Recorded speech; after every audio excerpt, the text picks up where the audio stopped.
did yesterday. And then we should start this one. Our time is kind of limited. It is, so. All right, so I think we should get started because our time is limited this morning. But first of all, I want to say thank you very much for coming out for an 8:30 a.m. session. I know it definitely was a challenge for me, so I appreciate that you're all here. And my name is John Kieser. I'm the Provost for the New World Symphony. For those of you who don't know the New World Symphony, we're an orchestral training academy located in Miami. We were established about 30 years ago by Michael Tilson Thomas and the Arison family. We're dedicated to training the future leaders in orchestras and ensembles. It's also a laboratory for looking at how we can change or push the boundaries of not only education but also artistic expression. So what we're here today is to talk about an initiative that's going forward at New World, that is to create a mentoring and audition training institute, academy. We haven't really come up with a proper name yet. We're calling it NMATI for now. This came out of several impetus, or impeti, excuse me, which is that we held a convening about a year ago in Miami because we're extremely concerned that after 12 years from a league report that the needle has not really moved in terms of the population of African American Hispanic musicians in the orchestras of this country. So after that convening, the league also held a workshop in their conference last June, and then we held another convening last September. Out of that convening, one of the outputs was a report that we call the Bridge Plan. It's actually up on the Sphinx website as part of the next session, at the 10 o'clock session about the pipeline. So you're all welcome to read that, look at it, and try to deal with the life of a musician holistically from when they first pick up an instrument to when they get tenure in an orchestra. The part of the pipeline we're addressing today has to do with that transition from the world of where New World sits, which is from the transition from where you come out of music school, from a higher education or higher, whatever, music school to a professional situation. So I want to turn it over now to Shea Scruggs, and he'll take you through a deck, and then we'll have a discussion. Oh, one other thing. You're here to work also, because we really need your input to this.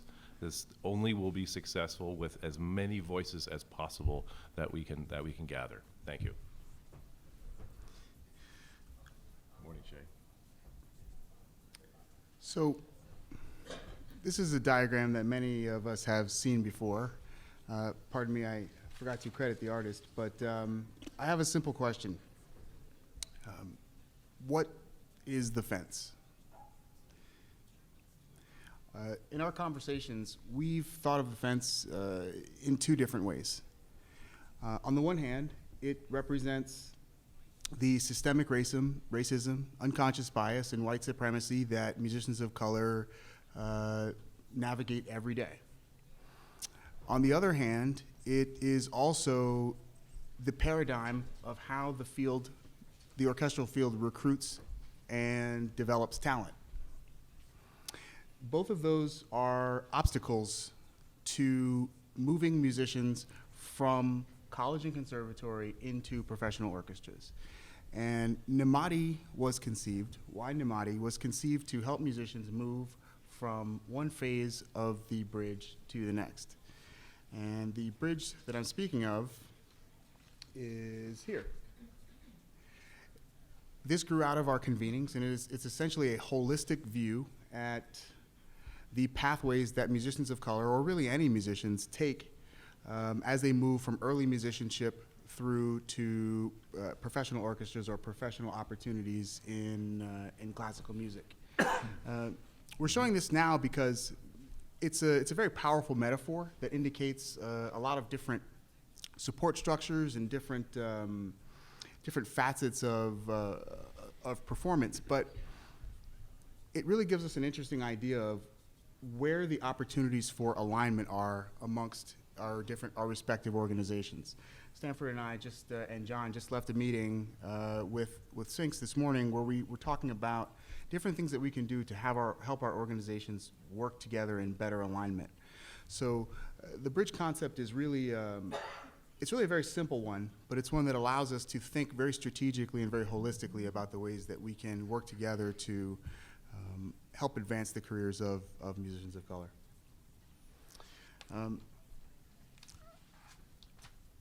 So I'd like to jump into just a little bit of the nitty-gritty of our program, and I'll just give an overview, and then we'll drill a little bit deeper in each different focus area. The first thing we realized we needed to do was we needed to recruit musicians of color. We needed to train musicians of color. We needed to mentor musicians of color, and we needed to find a way to measure the things that we were doing. A little bit about recruitment. What does that look like? That looks like being proactive and intentional about finding musicians of color. The paradigm in classical music now is to wait for talent to come to an organizational door. And we want to flip that. We want to be very proactive about putting our organization and our initiative in front of musicians of color so that they know about us. We want to train musicians, and what that looks like is acknowledging that auditioning for a professional orchestra is a rigorous and specialized process that benefits from specialized training. We want to develop and solidify and formalize the mentorship networks that we know are already active, and we want to make those available to musicians on a more consistent basis. And we want to measure what we've done. And what that means really is we want to be data-driven, we want to be case manager-driven, we want to be formal so that this work lives beyond the involvement of any one person or the involvement of any one organization. So I want to talk a little bit about some of the things that we've been doing to recruit musicians of color. We've been looking at 4 different avenues of recruitment. The first is working with strategic partners. We are looking at working with the major schools of music, the colleges and conservatories. We are working with the broader higher education field, and we are working with our own individual networks. So I'll talk a little bit more about that. What is a strategic partner? For us, that is a variety of different organizations. On the one hand, you have organizations that do work that is sort of complementary to what NMATI is interested in doing. So that looks like the New York Philharmonic, that looks like the League of American Orchestras, developing a fund to offset the cost of taking auditions. We're looking at organizations that can work in concert with NMATI to provide key resources. So that looks like the Sphinx organization, that looks like the Gateways Music Festival, to help us identify, help us leverage their relationships with the musicians of color so that we can better identify them. And then we have some organizations that are really interesting, which are sort of thought leaders for us, that have really helped inspire us and help us refine how we approach these things. So that's organizations like the School of American Ballet, which over a very short period of time managed to completely transform the composition of their incoming classes by being very intentional and very strategic about how they developed and how they recruited dancers of color. It's an organization that we really admire. They have 500 dancers, but they also have I guess it would be a chief diversity officer. So we're really impressed with how they're doing. And there's another organization called the Center for Minority Serving Institutions at the University of Pennsylvania, run by an incredibly charismatic faculty member named Mary Beth Gassman. And that organization essentially is this initiative for faculty members. It seeks to identify faculty members, help them be hired, and help them get tenure. And so we've had conversations with all those organizations, and we are factoring them very highly into how we're planning what we're going to do.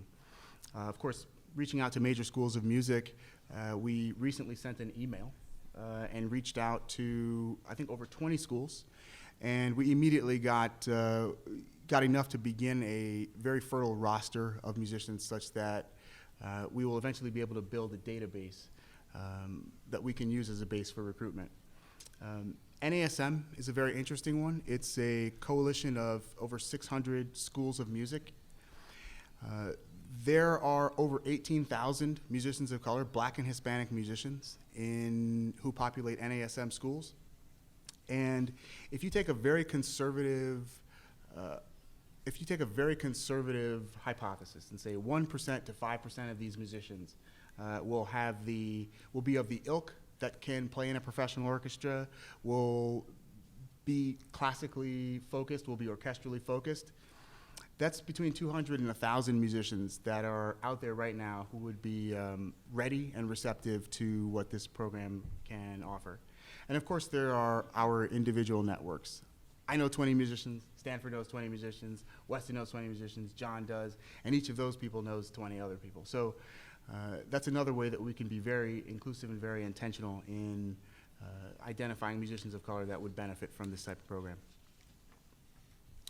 I want to talk a little bit about specifically what the program can do.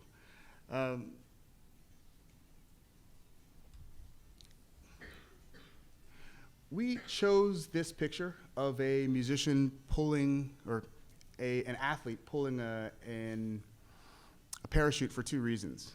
One, because it really hints at the underlying structure and rigor that is present in preparing for a professional audition.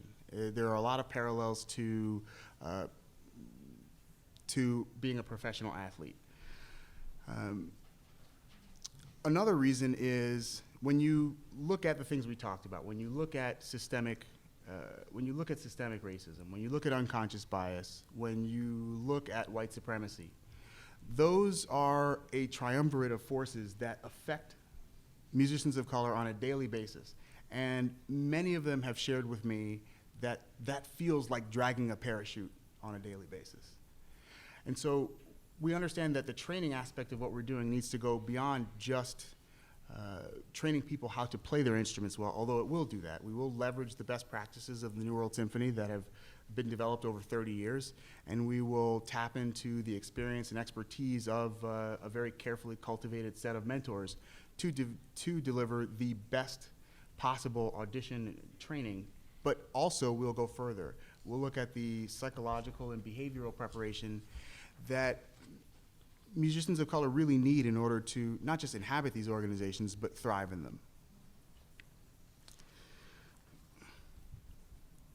So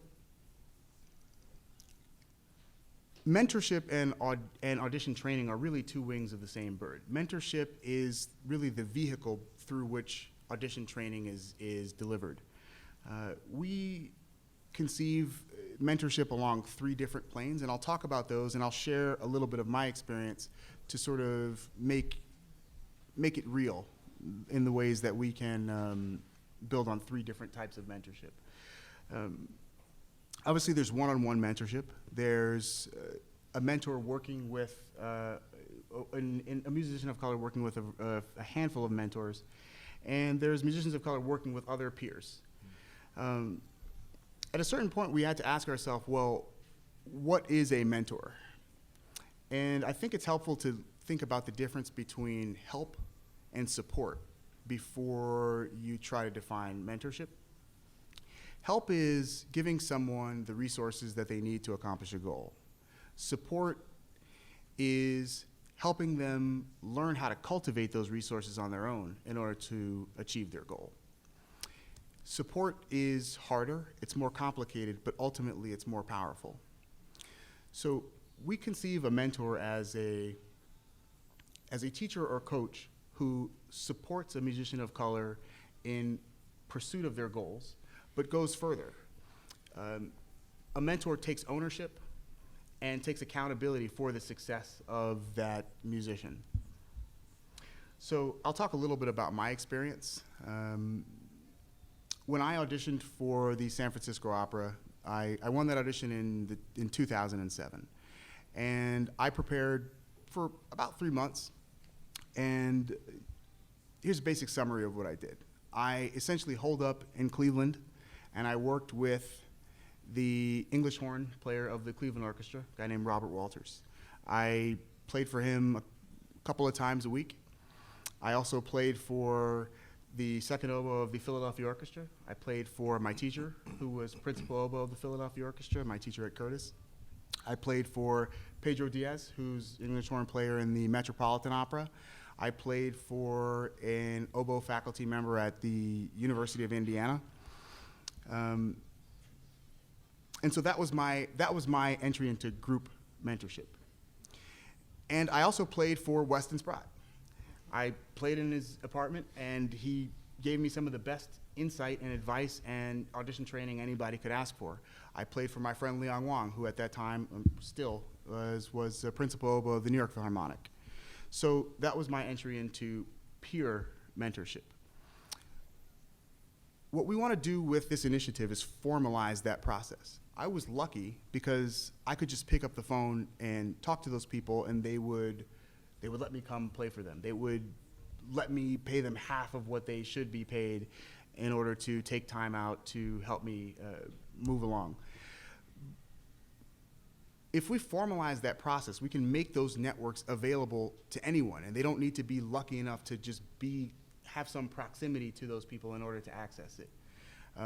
Even with all of those advantages, with all those resources, it took every ounce of my talent and every ounce of my energy in order to succeed in that process. So it's very important that we do everything we can to help a musician come along and get connected to those types of networks.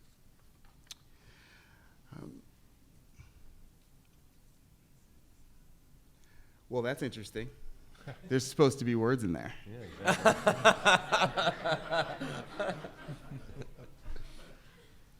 It's embarrassing that World Symphony prides itself on this technology. So just never rely on technology. It'll let you down. Sorry, go ahead. The concept of measuring this initiative is one that I'm really excited about because I think it's the strongest entry point by which we can formalize this process. The words that were in those boxes were things like accountability, transparency. Basically what we want to do is we want to be responsive and we want to be comprehensive with this program. And there are a couple of different ways that we can do that. But instead of speaking in generalities, what I'll do is give you a few different examples of what that might look like. So in audition training, that might look like creating a set of rubrics that allow us to chart the progression of a musician from the beginning of their work with a mentor through at periodic points and through the end. That's important because it allows us to demonstrate quantitatively and in a data-driven fashion the value of that type of work. In terms of mentorship, what we now have the ability to do is chart what we call touch points between a mentor and a mentee. We can see how many times people are interacting. We can make ourselves available to get feedback, to survey all the participants. And what that allows us to do is to be responsive and create a tailored experience for each mentor and for each musician. And so that allows us to move away from the one-size-fits-all approach, and that allows us to be a little bit more organic in the way that musicians and mentors work together, but it still allows us to build things out in a quantitative, data-driven fashion. And the advantage you get from doing that is you get something that's formal. You get something that allows you to season it with funding and resources from around the field, and you set it up to last beyond the involvement of any one person or beyond the involvement of any one leadership group or beyond the involvement of any one organization. It's very important that what we build in this initiative lasts so that it is of service to musicians in the field for long after we work on it directly. So what we'd like to do is, we're going to talk about a few of the program models, but then what we'd like to do is just sort of open it up, and we'll sort of be a panel, and we'd like to get your feedback, and we'd like to get your questions on what we've done and hear what you have to say, because as part of the due diligence of creating this initiative, it's very important to us to continuously get feedback from the field and from the people who this type of work is designed to serve. So I want to talk a little bit about the different program models that we're looking at. There are two considerations here. One is, of course, cost and resources. And the other is, it's not fully clear to us what model will best serve musicians of color at this point. So the first one is the 2 weeks contiguous. It's pretty self-explanatory. What we have here is actually something called a Gantt chart for anyone who doesn't know. And there's a legend on the right side. And so the darker blue with distance inside stands for, let's call it remote work. You work with a mentor over the phone, by Skype, email, things like that. And the aqua is working in person, and what we envision will be a boot camp. So the 2 week continuous program would essentially be an audition training boot camp that takes place in Miami for 2 weeks in August. And we think Best that's a time of the perfectly year good in program. Miami. Just What's that? the best time of the year in Miami. Yes, just to let you know. definitely. It's a good time to do side practice. Another option, and these are sort of base conceptions of the program. We fully understand that what we ultimately do will probably be some combination of these different components. So another option is the 2 weeks but non-contiguous. So we have 1 week in one city perhaps and another week in another city, right? And then of course in between that is, and around that is this distance mentorship, which truth be told does not have to be confined to just distance. People can work together in person, and that is something that we can make the decision to use the resources to support. The second is something that we're pretty interested in, which is sort of a quarterly session and convening model. And so what that would look like is the activities are twofold. We meet 4 times a year, and it's sort of like a mini Sphinx 4 times a year, but it has an audition training boot camp along with a convening portion where we're able to routinely check with the field on issues of alignment so that we can continue coming up with the types of ideas that led to this initiative. It's worth remembering that this initiative grew out of getting all of the right people around the table at the right time and really just having the right voices represented and asking them what they thought and having the right people ask the right questions and really just fertilize the right conversations. So that's a model that we find very interesting, and of course we're hypothesizing that they might be in Miami and maybe another city, but that theoretically could be Detroit and then Philadelphia and then Miami and so on and so forth. These are things that we want feedback from you about. And the last is what we call the academist model, which it's a term borrowed from the Berlin Philharmonic, and it's essentially I would call it an apprenticeship model, where musicians play in the orchestra and they essentially do things side by side. And so what that might look like is, well, I'll give you an example of what that could look like. You take the activity that a mentor would normally be doing, whether that's, I know Weston plays in the Stellenbosch, South Africa. He plays in Stellenbosch, South Africa. So maybe you have a musician accompany him there, and they play in the orchestra. For me, that looked like doing a mock audition at Oberlin College, and then, or the Oberlin Conservatory. And then after the mock audition, I did a master class. So I worked with Robert Walters. He's the teacher at Oberlin. And so on the same day, I got really high-level audition training, but I was also able to put a great bullet point on my resume. I came out of that experience with a resume that was deeper and more interesting. And so that's the idea of an apprenticeship and sort of side-by-side model. It's not just about delivering training, but it's about having somebody come along and develop their skills and their resume as they go through the process. So I think it makes sense at this point for us to open up for questions and feedback. And what we were thinking, if it's all right, is for John to throw out a couple of questions that we sense are on people's minds, and give the three of us a chance to just sort of field those questions, and maybe that will get the juices flowing around the room. And I'm going to anticipate one question from the group, and in our sort of creation of the budget for this, we've assumed that travel accommodation costs would be covered in the program for the participants. So we're trying and create this so that there is no financial barrier to be a part of this program. So So we've talked a lot about teaching, mentoring, coaching, and I'd actually like to throw it open to the panel so that they can talk about their thoughts about, what are the differences, because there seems to be sort of, in my mind, a kind of a fuzzy line between those sort of three activities. So Weston or Stanford, you want to take that one?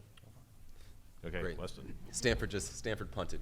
Yeah. So I think there's a big difference between teaching and mentoring. I think of teaching or coaching kind of being about practical application, as far as this is how you play your instrument, this is what you should do when you're in the audition setting, et cetera, et cetera.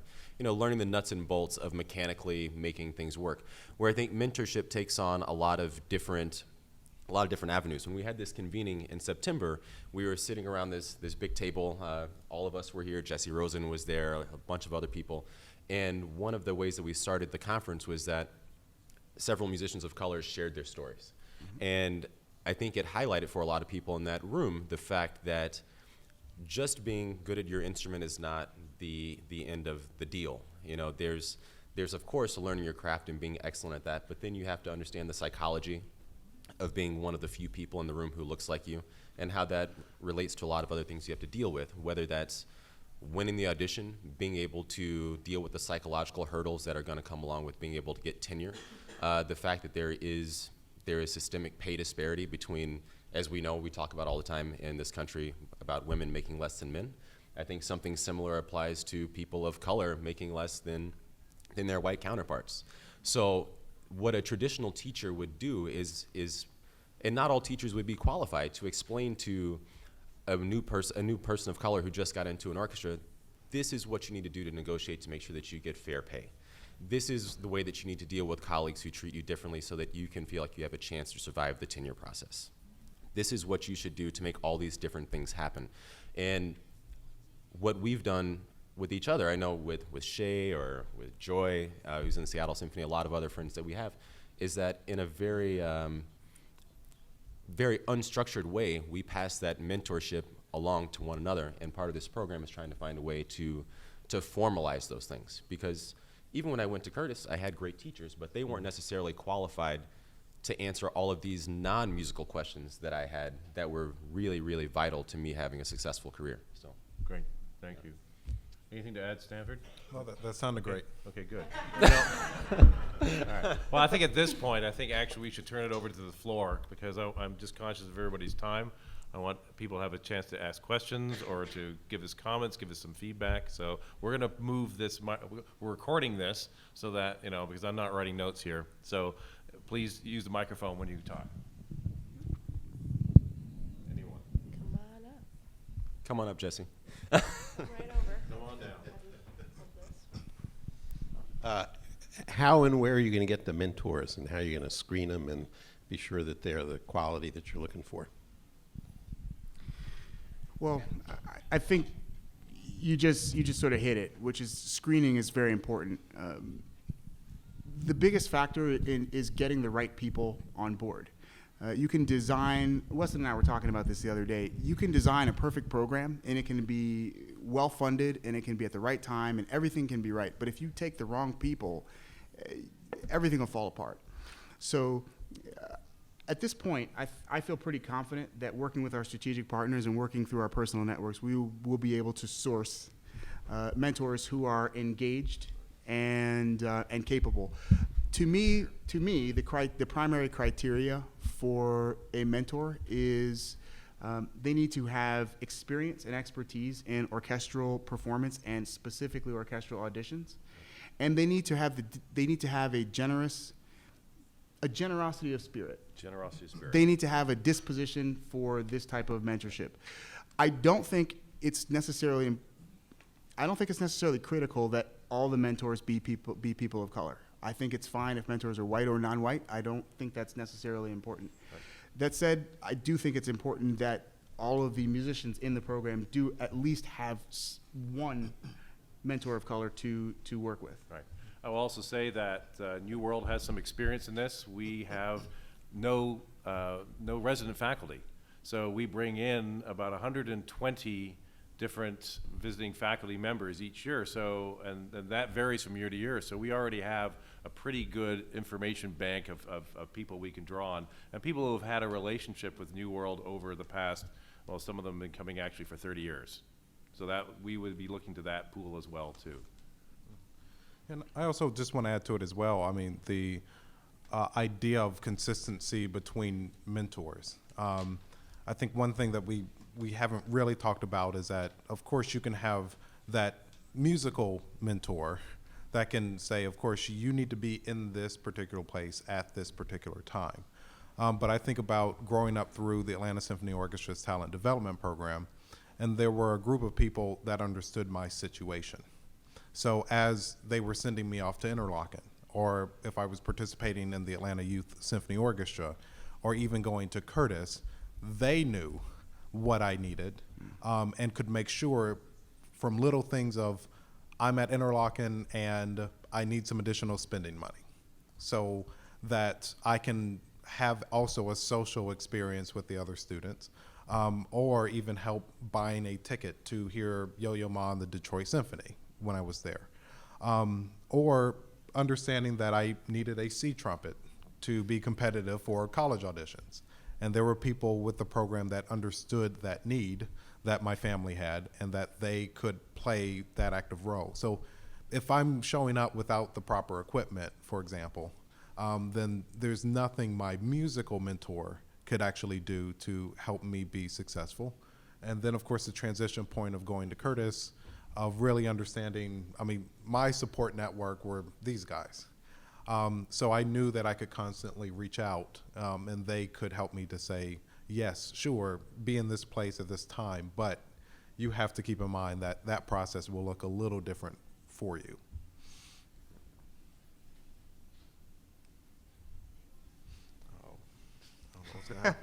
Everybody, this is my mom. Sorry. Gee, is it that late? Sorry. And I don't know who invited her to this It's like an party. inception moment. So this is the most exciting thing that I have heard in all of my life, because I know that, so right now I do manage the talent development program that's run by the Atlanta Symphony Orchestra, and the thing that we have is that we get them into Curtis, we get them into Juilliard, we get them into Northwestern, we get them into Rice, but we have no control about what happens to them after they get out of school. And so I have watched time and time again where we have sent students that have worked with the people who are considered to be the best instructors for their instruments. They get out of school, they try it for a couple of years, but they have to get a job because they have to support themselves, and they end up doing something different. So I just want to commend you for what you are doing. I also have a list of names of people who are now in these schools and will be graduating in the next year or two. So I just want to know, how soon is this going to get? Okay. How soon will it be before you're actually operational? We currently have a proposal into the Knight Foundation for this work, and if it is approved, our goal is to start what we call a pilot of this coming summer. Well, or summer, or depending on some of the models that we hear back, feedback from all of you, but really we feel that the time is now to actually put this into practice. So, but thank you for that. We would love the data you have, and also if you have, really this is also part and parcel of another aspect of what we're looking at New World, because we really need to also change New World in terms of the participation of fellows of color in the program as well too. So part of this audition training also, our view is that will also help feed our program at New World. But I would be very interested in knowing those stories of people who have come out of the higher institutes of learning and have then had issues getting into orchestras. It's all very good information. Yep. What do you see as the next steps for orchestras contributing to this? You want to go for it, Stanford? Sure. Everybody can I'll help. play a role in this. Everyone needs to be active as we identify, in many ways, a national cohort of musicians of color. And the touch points that they need and level of mentorship is something that this one initiative and a handful of people won't be able to provide by themselves. So I believe that if it's the Houston Symphony, for example, how do you also look at your musicians, your orchestra, and of course, I mean, I even think about some of the great institutions in your backyard, if it's Rice University, and of course the relationships that you all have. By bringing those collective resources to this conversation, and of course the cohort that we're working on identifying, then I even would ask the question of how could the orchestras use financial and human resources that they have, even in a zero budget basis. So how difficult is it to provide an opportunity for one of the musicians to take in one of these players for a week, have them sit in the audience during rehearsals to be able to have some coaching sessions. And I think if that musician in the Houston Symphony played in the New York Philharmonic or played in the Oregon Symphony, then they would also be able to provide a perspective to that student, even if they are not applying for the Houston Symphony. I mean, I'll change a little bit of what John F. Kennedy once said. Don't ask what the bridge can do for you. Tell us what you can do for the bridge, because we will be addressing that question to a number of you out there fairly soon. One thing. One other thing I wanted to add to that is, when we had this convening, one of the things I mentioned is that I think a lot of orchestras don't quite understand that they need to make sure they're establishing the mentality and understanding amongst their own employees about what unconscious bias really is. And I think, at least my experience playing with different orchestras is that, and what's interesting is my wife works in human resources for a company, and she does a lot of corporate training and things like that. I think we're one of the few fields that has actively avoided corporate training for its employees. I mean, the understanding of gender bias or racial bias is something that every company, if you worked for a major corporation, that people are trained on, they're understood what it means to be discriminatory against other people, what things can be at fault. These are things that orchestral musicians never really get access to this type of training. And so even if, of course, in my perfect world, every orchestra would have a blind audition from start to finish, and there would be different things to make sure that organizations are held accountable for treating all of their employees fairly. But I think it could be a good start to make sure that the leadership of organizations make sure their employees are educated about these issues to begin with. So maybe even if the process doesn't completely change when the screen comes down in the finals or semifinal rounds of an audition, that people who are judging these auditions actually have an understanding of their own unconscious bias before they make a decision. Just having it on your mind is actually a beginning to opening that door. Hi, I just wanted to make a comment on what's going on. I just want to stress how incredibly important this is. From a person who has experienced several different glass ceilings as far as the audition process is concerned, several finals in audition process. I mean, from the very top orchestra, mid-level, whatever. And when I was out there, I felt like I had a network because I was lucky enough to get into the best studios, and I knew Shea when he was going through his process, and Weston, and all these guys who helped me along the way and had great teachers who cared. But at the same time, there was lots of financial stress, and that also plays into your preparation. And I just want people to really, really jar their brains and ask them questions and really get involved with this program, because it is incredibly difficult to step into that. Once you're in the conservatory, you're in the 1%, and then to get into the top, or you're in another 1%, literally. So I just want to commend you guys and say thank you for this. And this is something I've been waiting on for at least 10, 12 years. And I'm glad that this is actually happening. So. Long overdue. Hi, how are you? Good. My name is Dawn Johnson, and I am a graduate of the Juilliard School, and I now work for KIPP DC, which is the largest network of public charter schools in Washington, D.C., that serves students in under-resourced communities, and I run, like, the most massive orchestra program. Wow. But I have so many thoughts running through my head right now because I have a bit of a unique perspective in the sense of I'm from Miami. I was the first concerto competition winner for New World Symphony High School back in, I was like 15, like I'm 31 now, so it was 2001. It was many, many years ago. However, it changed the trajectory of my life as a musician. I know Shea, and I wouldn't have known, I mean, Shea and I are both from Miami, but I went to Aspen on a Catcher Family Scholarship from the New World Symphony back when I was 16 years old, and developed a relationship with Michael Tilson Thomas, and New World Symphony invited me back after the competition to perform an education series with David Stern conducting for a week, and it was, again, another life-changing experience. And so I guess I have a couple of questions or comments or observations. One of the first auditions I took when I finished Juilliard, I went there for undergrad and grad school, was the Pittsburgh Symphony Diversity Fellowship Initiative thing, whatever that is. And it was actually, and I'm gonna be 100% honest, and I apologize if I offend anyone associated with the orchestra, it was offensive to me. And it was offensive to me because it was considered a professional audition, yet in no other orchestral environment with a professional audition would you have every single orchestral instrument coming for one spot. So I was in an audition with a violinist, a tuba player, a cellist, a double bassist, and we're all vying for this one spot in this diversity fellowship with the Pittsburgh Symphony.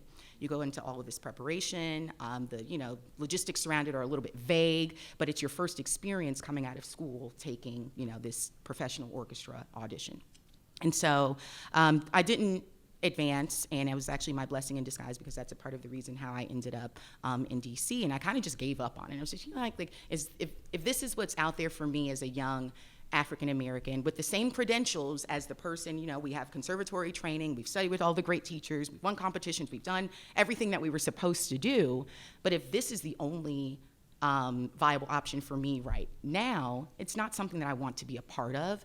And so I actually shied away from my dream of wanting to play in an orchestra and, refocused my energy and my efforts into bringing up the young generation behind me. So I guess that leads me to the point of when I was living in Miami and growing up in Miami, and if you've never been to Miami, this is a wonderful program to be a part of. The weather is beautiful, all of those sorts of things. But I saw New World at high school, when I was in high school. New World was still very much a part of my life when I was in college and going through conservatory training. But I never, and I'm from Liberty City, and if you don't know Liberty City, if you've ever seen the show First 48,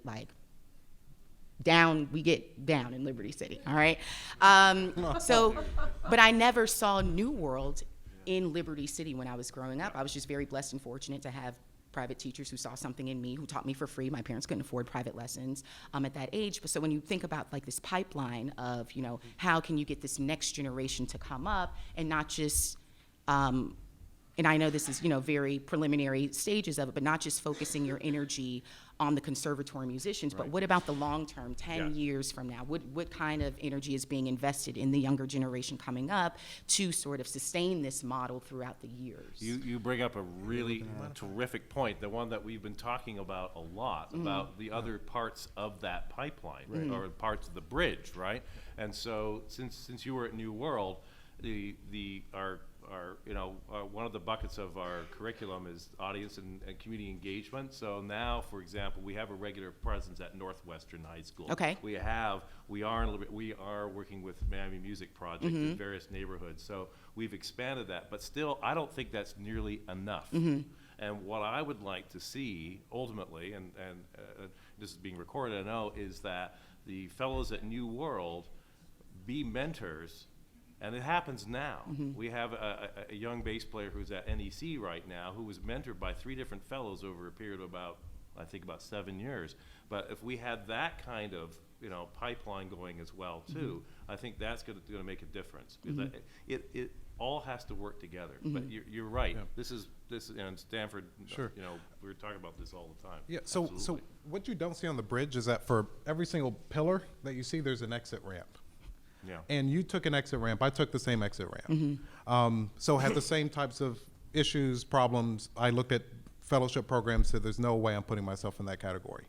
Now, what I have to say directly to these fellowship programs, if folks are good enough to come in and play in your orchestras and contribute like every other musician and not degrade the quality, they deserve to be in your orchestra. Amen. So essentially, if you're setting up a fellowship program, that needs to be the trial year. And at the end of that trial year, the intention should be you become a full-time member of this orchestra. Right. If not, they just had an experience. They played some notes. They played Right. some concerts. They had some training. They had some lessons, some coachings. And they're the face in your outreach programs. Right. So unfortunately, we know through the league data that these fellowship programs have had very little impact. And so unfortunately, until that changes, I guess fellows continue to have these great experiences in these orchestras. But that's the part that I don't quite understand. So we're paying attention to every single part. We can't do this work at New World if we aren't thinking about, even through El Sistema USA, what is happening as those students are developing. If it is the NYO2 program, if it's Interlochen, if it's Brevard, if it's all these other programs. But we have to think about the entire cohort. But we have to be realistic. Right. There's exit ramps. So although we need 20,000 kids in phase 1, that we're only going to see half of those in phase 2. And then we're only going to see a small percentage. So we have to continue to feed what's happening in phase 1. But what we're hoping to do is keep as many people on this bridge as possible.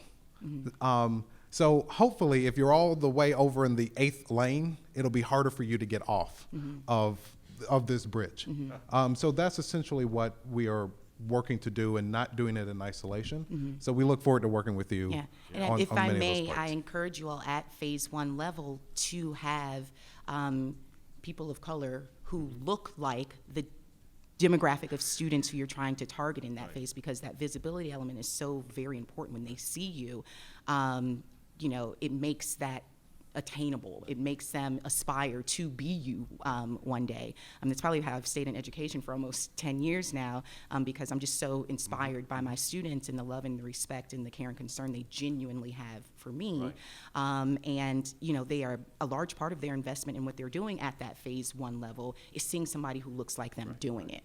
And so I encourage you all, as you build the network of musicians being involved in this program, I think it's a wonderful initiative. So congratulations to all of you guys. And I wanted to, do you know Anya Pietreszko, who runs Miami Music Project? No, I've heard your name before, Yeah. though. You James Judd was one you of my should talk. mentors back Yeah. in high You school should too. So, talk. yeah, so thank you all. So thank you. No, thank you. Don, I wanted to add to something. What's that? Oh yeah, I'll be quick. 2002, the league did a study, 1.7 and 1.8 respectively, Black and Hispanic musicians percent in professional orchestras. In 2014, that number had not changed for African Americans, and it had gone up to 2.5% for Hispanics. So the question is, what are we missing? What we're doing is not working. And so when Don talks about it's very important to have people who look like me in those teaching positions, it's also important to have, it's critical to have people of color in decision-making roles in the beginning of the idea generation for these types of programs. That's how you prevent the sort of fumbles that I think we've seen with some of the fellowships, where they sort of almost insult musicians in terms of how they craft the program. So. Hi, good morning. So it seems as if this program recruits at some very specific points on this bridge, and we started to talk a little bit about how some of your thinking starts to go a little bit before that point. And I'm curious if you can talk about what you've learned with respect to where those off-ramps are, and also how you might address some of the issues that occur with alignment between organizations that serve at some of those early stages, that some of their priorities are not necessarily to train professional musicians. So how do we have that conversation amongst organizations whose goals are and should be different? So overall, I still think there is room. I run an El Sistema Inspired program in Philadelphia. I know that we achieve our goal by providing high quality music education. So we can't divorce the two. You can say social things all day long. If the quality of the education is not there, then it just doesn't happen. So I understand that a small percentage of my kids are interested in being a professional musician. But I will also say that on my end, I also know what life looks like for them. So when I send them to Interlochen, for example, I can sit down with that student and say, when you show up, expect to see these couple of things. But I can also be on the other side. I can call, and when we did, call the teachers in advance to say, I'm sending you one of our students, and this is how we expect for you to treat her when she's on that campus. Same thing with the youth orchestra programs in Philadelphia. When we send students on, we say, this is our level of standard and expectation. We know that that student plays well enough to be a principal in your youth orchestra. You certainly did not put them in that place. And we are happy to move that student to another competing youth orchestra and pay the tuition there for that student to move on. So it's just understanding that we know exactly what success looks like on the other end. We have to be honest to say that's what it looks like. Very similar to what I said, if you're going to push somebody into a fellowship program, and if they play well enough, if you're not willing to give them a full-time job at the end of it, they're wasting their time. They need to be somewhere else. Right. So it's case management. yes. Really. It is actually just about case management. Right. So it's part of the construct, and when we talk about the off-ramps, again, by keeping them on, we know actively of that if we have these honest conversations, set the standards, and both agree at where we are passing the baton, then that's how we keep them on the bridge. Right. When we just send them on thinking everything's going to be okay, it just opens up that margin of them getting off. So does that mean your recruitment starts that early? Oh, yes. Great, good. Oh, yes. Yeah. To address the part of your question about the alignment, what we hope to do is structure in convenings and regular meetings such that alignment with other organizations is just at the core of how we think about what to do. Right, and the mentorship is key to this, because even though our bass player is at NEC, doesn't mean that he isn't not talking anymore to the people who worked with him at New World. I mean, it has to be a continuous line going through. Talking about bass players. Good You morning, guys know you have a gentlemen. star at the mic now. Bass players are good. Funny enough that you mentioned that bass player NEC, because he's actually one of my students. And I've been mentoring him since I met him at Aspen in 2015. And I've been taking a lot of care of him because he has felt a lot of disconnect because of ethnicity and something he doesn't feel comfortable talking about publicly, so I won't mention his name. But he definitely has benefited and continues to benefit from hearing about conversations like this. So I'll make sure and tell him that it's actually happening. But first off, just good morning. Thank you for doing this. This is a really put together project, and I can see all of the concrete ends. There's not a whole lot of loose ends here when I look at the support it has from your actual authentic being in each of you. So congratulations on that. But the one thing that I did see a lot of loose ends in was the timeline. If you could go to that graph where it showed the potential longevity, I think it was, between each month, the last second, That one, yep. That seemed to be where there was a lot of options. And I wanted to ask you guys what you thought about, because as a student, I'm currently at the Curtis Institute of Music. I'm fresh off of a couple major auditions that all were more or less. It was interesting, and so I was really. He was a Finalist in finalist Philly. for Philadelphia Orchestra section a couple weeks ago. So Yeah. in the top 4, right? And Yeah. you're 21, 22? At what? You're 21 or 22? 22? I'm 22. Okay, Yeah. 22. And so Overachiever. it was one of those things, but it was one of those things where I was forced to look at the process and my process really critically. And what I learned was that you can't stop. There's no time to take breaks. You kind of have to maintain, it's like conditioning someone to get into these routines, because muscle memory is more honest with us than we are with ourselves. And we need to condition that in these students. And so I see this, and I see these windows where it's just like, yeah, we could meet once for a couple weeks, 4 times a year for bursts at a time, or several times. And I get that cost becomes an exponential feature with this kind of contemplation. But it makes me wonder about the distance parts of this graph. What happens to these students that are going to be a part of this program? What are they going to be experiencing and having affect their muscle memory and their mental memory when they're not in communication with these mentors? Who's going to be helping them? I'm curious. Yeah. great question. I don't think I have. Yeah, I mean, But Well, go, Shea. Yeah. There's two things. First, the idea would be that there is regular contact between the musician and the mentor outside of the boot camp portion. What we hope is that that won't just be confined to just distance or remote type of interaction. Just we don't want that to be confined to just Skype and phone calls and text and email and things like that. Right. But there is that, and you can get a lot done that way. From your feedback, it sounds like what you're saying is that it's very possible that in order to do this right, it has to have more regular face-to-face interaction, and that whatever that costs is what it costs. Right. Right. Yeah. And so that's something that I think we're really happy to hear. Yeah. yeah, but I also want to add, you got to practice. Yeah. So after that audition, I'm sorry, dude, you got to practice. So after that audition that you had, I don't know if you were like, man, I didn't get this job, and like, let me just hang out for a week and find myself. But no, next morning you got to be in the practice No, room. I have a sub week in 2 weeks. I can't do that. Yeah. So anyway, the touch point, sure. I mean, we might only meet 4 times a year or whatever, but dude, if you ain't practicing, you ain't getting the job. Right. So that's what you have to do every single day. We can support that in happening, but Right. so I do hope that you're continuing, because the dude that wasn't at the audition, that's getting ready to win the next one, he was practicing that week. You were sitting there saying, this ain't.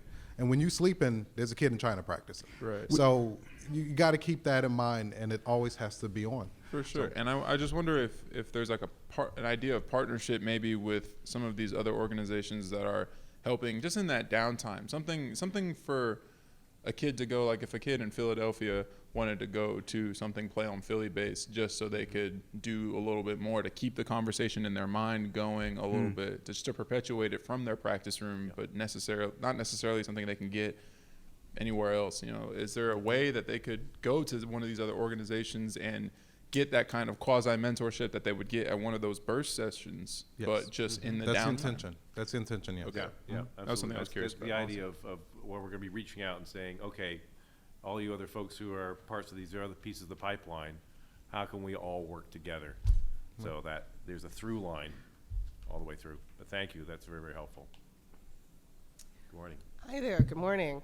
I'm wondering about your strategy on connecting with the different conservatories around the nation, and also in different sort of potential areas that might bear fruit that right now are not being activated. I'm from Cleveland, Ohio, and we have a world-class orchestra. We've got Oberlin and Cleveland Institute of Music. We're on the precipice of starting a middle school to high school program to start developing African-American students into this pipeline.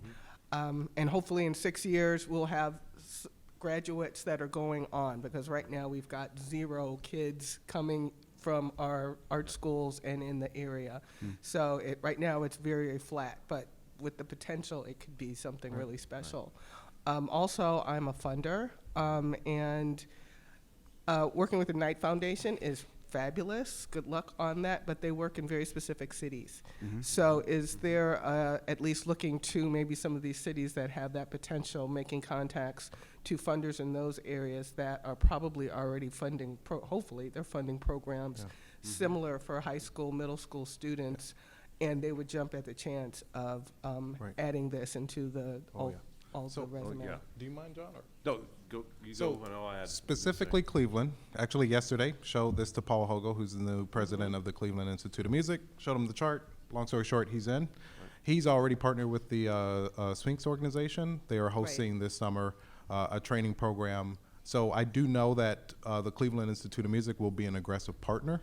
There are, I assume that you grant in Cleveland? Yes. Or outside of We're Cleveland? very area specific. So Okay, we grant. well, too bad. Okay, anyway, but, But if you are helping Cleveland students, correct. So then here's the, you come into play. right, so here's the thing. I mean, we need the partnership of local philanthropists like yourself in Cleveland to help support Paul, to help support the orchestra, and also being involved in this type of initiative.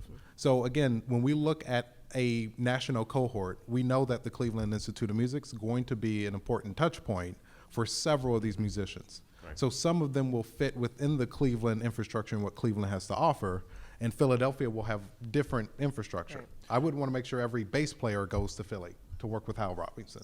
He's just the best in the Right. field in doing that. So of course, yes, we are discussing with local philanthropists in Philadelphia and being involved in this process. And then there is interest from even national funders to help with this framework, this national framework that we're talking about. Right. So- At the convening last September at New World, we had a number of like conservatories or music schools represented. Was Manhattan School of Music, San Francisco Conservatory of Music. We had others coming in through Skype, and at that point it was, okay, this is the beginning of a structure, and then we start adding to it. That's one of the things about 3 weeks ago, and just to start trying to develop a database, we sent out, I think is actually closer to 30 letters to various schools saying, this is what we're planning to do. Give us your data, because one of the things that we found is that there's not one great pool of data out there, and we need to develop that database so we know who's out there, who's in the field, so we can start tracking these folks. So it's, you know, there's still a lot more work to be done. There's a lot of follow-up. There's a lot of legwork involved with this, but you know, we're committed to doing that part of it. If you haven't made contact with grant makers in the arts, GIA, because they might be able to help with data on that, and Very you know, they helpful, have a thank you. very strong organizations of color in the arts movement that they're super committed to. So something like this, I think, would really definitely add to their arsenal. Thank you so much. Thank you. I'm cognizant that we're supposed to have We have finished 5 minutes? at 9:30, but So are we don't have okay? 5 minutes. We Oh. don't? We're being cut off? Oh, wow. Oh, man. All right. Well, I mean, we're we were going to just be starting. here, so come on up. Say hello, please. Thank you. And thank you so much for coming in.